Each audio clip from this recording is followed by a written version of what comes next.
Hello friends गोटे कथा share करने चाहूँगी कि गोटे इंटरव्यू गोटे झील को पचराला कि कौन होता घटना।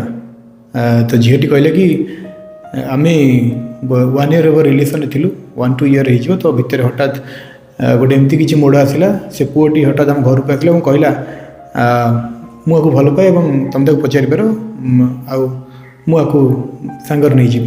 तो घर लोग मत पचारे कि तू चिन्हीचु झीलटी मना कला ना चिन्हनी। तो पुओटी विष आनी सागे विष खाईदेला फिर डेथ होगा तार।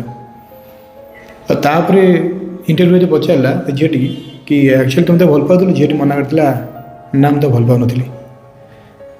तो चिंता कर कि गोटे झील जिते भल क्या पाए सी तो प्रेजेंट मोमेंट बचे ना सी फ्यूचर देखे। तो फ्यूचरटा मो पाखे रही पारि ना।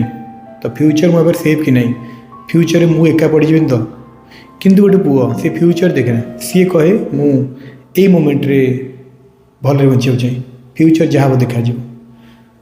तो आ भितर जो डिफरेन्स रोचे गोटे पुअर मानसिकता झील मानसिकता निहाती चिंता करा दरकार। तो पुओ मैंने टी इम्पेसेंट हवा भल भल पाइबारे। तो चिंता करें आप कमेंट करूँ आपण कौन भाई।